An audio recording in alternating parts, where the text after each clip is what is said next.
বাংলাদেশ জামাত ইসলামী কর্তৃক মনোনীত চট্টগ্রাম 4 আসনের নির্বাচনী প্রচারণায় আজকে আমাদের মাঝে উপস্থিত রয়েছেন আজকের প্রোগ্রামের সম্মানিত সভাপতি সলিমপুর ইউনিয়নের সম্মানিত আমির মোহাম্মদ ফাহাদ হুসাইন। আজকের প্রোগ্রামের মধ্যমণি যাকে এই আসনে আমাদের জন্য এমপি প্রার্থী ঘোষণা করেছেন, যাকে নিয়ে আমরা আগামী দিনে মডেল সীতাকুণ্ড গড়ার জন্য স্বপ্ন দেখি, বাংলাদেশ জামাত ইসলামী চট্টগ্রাম উত্তর জেলা সাংগঠনিক সম্পাদক, আন্তর্জাতিক ইসলামী বিশ্ববিদ্যালয়ের ট্রাস্টি মেম্বার এবং আমাদের সীতাকুণ্ডের কৃষি সন্তান, বিশেষ করে সলিমপুরের গর্ব, আমাদের সকলের একান্ত প্রিয় দায়িত্বশীল জনাব আনোয়ার সিদ্দিক চৌধুরী মহোদয়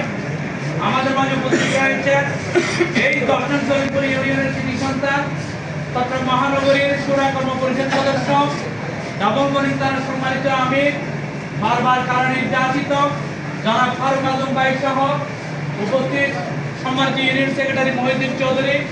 এবং সম্মানিত নেতৃবৃন্দ, 10 নং সলিমপুর ইউনিয়নের বিভিন্ন ওয়ার্ড থেকে আগত ভাইয়েরা, সম্মানিত ভাইয়েরা, আমরা আল্লাহর দরবারে শুকরিয়া আদায় করছি দেখি আজকে আমরা প্রকাশ্যে দাঁড়িপাল্লার পক্ষে ভোট চাওয়ার মতো পরিবেশ আল্লাহ আমাদেরকে তৈরি করে দিয়েছেন।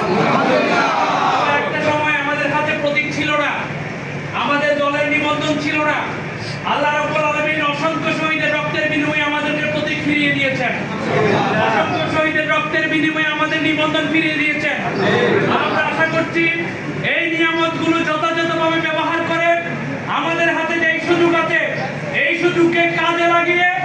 আগামী কয়েক মাসের মধ্যে যদি আমরা ভালোভাবে ফিল্ড ওয়ার্ক করতে পারি, হয়তো আল্লাহ রাব্বুল আলামিন এই সীতাকুণ্ডকে আমরা চট্টগ্রামের দ্বিতীয় সাতকানিয়া বানাতে পারবো ইনশাআল্লাহ। আমাদেরকে কঠোর পরিশ্রম করতে হবে, ওয়ার্ডে ওয়ার্ডে, কেন্দ্রে কেন্দ্রে, বাড়ি বাড়ি, মহল্লায় মহল্লায় প্রতিটি নারী পুরুষের কর্ণকুহরে দাঁড়িপাল্লার প্রতীক এবং আনোয়ার সিদ্দিক চৌধুরীর পরিচিতি আমাদেরকে তুলে ধরতে হবে।